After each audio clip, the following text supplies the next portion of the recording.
Did the IRS break the law over the missing emails? One federal expert says yes. This is Special Report.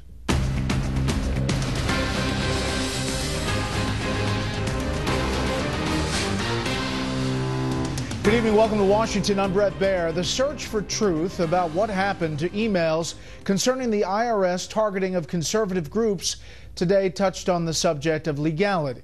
Republicans have long claimed the IRS violated the law. And as Chief Congressional Correspondent Mike Emanuel tells us, even other federal workers say the IRS may have crossed the line over the disappearance of those emails. An official from the National Archives says the IRS broke the law on the missing emails matter. Is it fair to say that the IRS broke the Federal Records Act? Any agency is required to notify us when they realize they have a problem that could be destruction or disposal, unauthorized disposal. If they didn't follow it, can we safely assume they broke the law? They did not follow the law. Jennifer O'Connor's a lawyer working for White House counsel Neil Eggleston after spending 6 months last year at the IRS overseeing the agency's response to Congress. There was some suggestion she was a non-cooperative witness. Mr. O'Connor, you declined to come here voluntarily, so we subpoenaed you.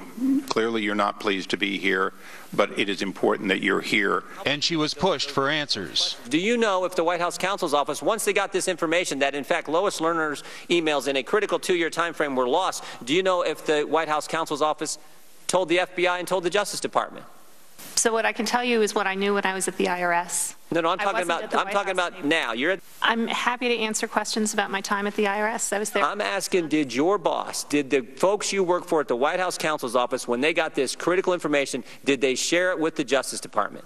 Mr. Eggleston actually started the same day that I did, so our tenures are the same. The panel's top Democrat said this session wasn't about finding the truth. Today's hearing is not about policy or substance. It's about politics and press. Last night, House Oversight members grilled IRS Commissioner John Koskinen on the disappearance of Lois Lerner's emails, and Chairman Darrell Issa blasted him for deceiving Congress on the email matter. Tonight will be difficult, and it deserves to be difficult for both sides. We have a problem with you, and you have a problem with maintaining your credibility. I did not say I would provide you emails that disappeared. If you have a magical way for me to do that, I'd be happy to know about it. I said I would provide all the emails. We are providing all the emails. I've lost my patience with you. Former federal prosecutor and now South Carolina Republican Congressman Trey Gowdy went after Koskinen for saying there's no evidence a crime has been committed. You can rely on common sense that nothing I have seen. Common sense. Instead of the criminal code, you want to rely on common sense. No, you can shake your head all you want to, Commissioner. I've reviewed no criminal statute. All right, so you don't have any idea whether there's any criminal conduct or not because you don't know the elements of the offense. I've seen no evidence of wrongdoing. Ohio's Michael Turner pressed for a special prosecutor to investigate.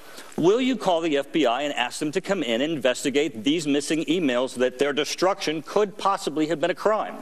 At this time, the Inspector General, an independent agency not controlled by us, started an investigation. Issa questioned why the IRS doesn't have better backup of its email system. $1.8 billion in IT is your budget. $1.8 billion. If we had the right resources, there'd be a lot of priorities we'd have. Florida Republican John Mica praised Koskinen's years of public service, but said he now has a lousy job. You're probably in a position of the guy at the end of the parade with the broom and shovel here. After not getting enough answers from Koskinen and the White House lawyer, now a number of top Republicans are calling on the president to get personally involved to get the American public the truth on the emails and the targeting of conservative groups. Brett? More on this with the panel. Mike, thank you. The chairman of the Joint Chiefs and other officials are conducting a late afternoon briefing for senators on Iraq. The latest Fox News poll indicates few Americans believe Iraq can defeat Islamist insurgents without U.S. help. Today, Iraq's top Kurdish leader told Secretary of State John Kerry the rapid Sunni advance has already created a new Iraq. The UN says more than 1,000 people, mostly civilians, have been killed so far this month. And we're learning more tonight about the aspirations of the terror group responsible for the upheaval in Iraq. Chief Intelligence Correspondent Catherine Herridge is live tonight with new information. Good evening, Catherine.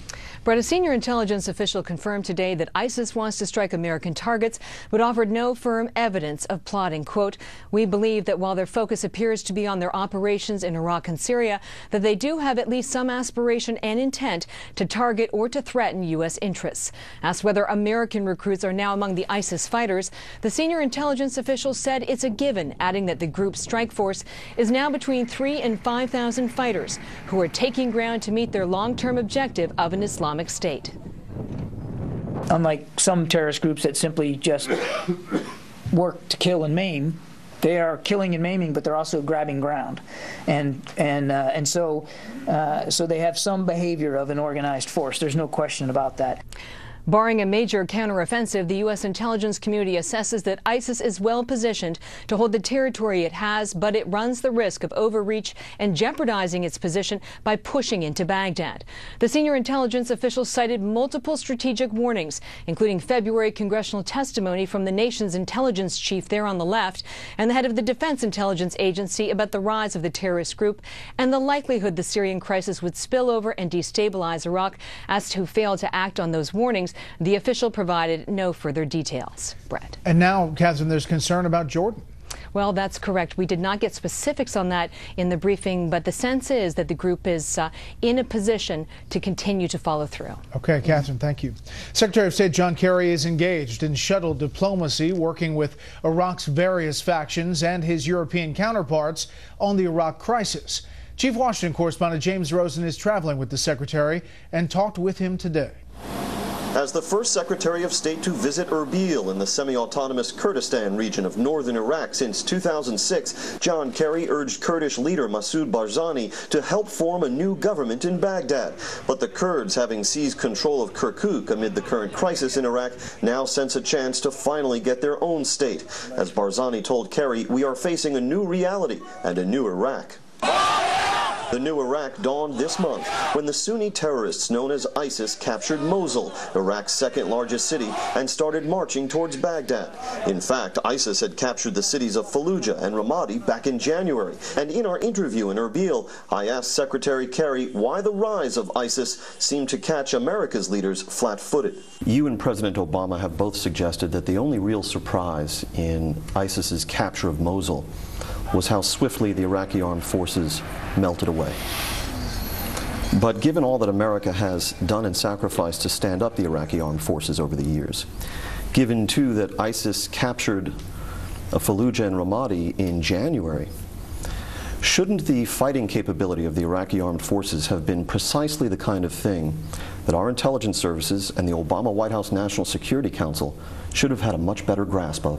Until the fight is engaged, no, you don't know the answer to that. I think in this case... This was not an intelligence failure?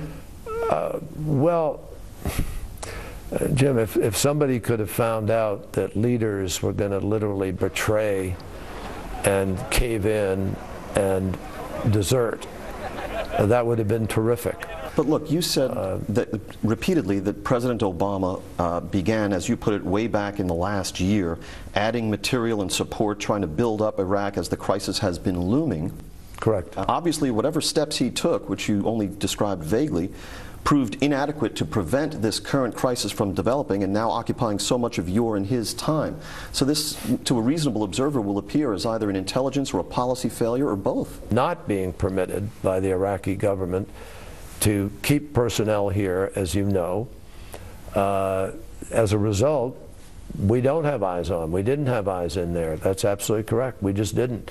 But the Iraqis didn't even have a sense of what was happening, and they did. These are their people. I reminded Secretary Kerry that he and President Obama had already seen Fallujah and Ramadi fall back in January.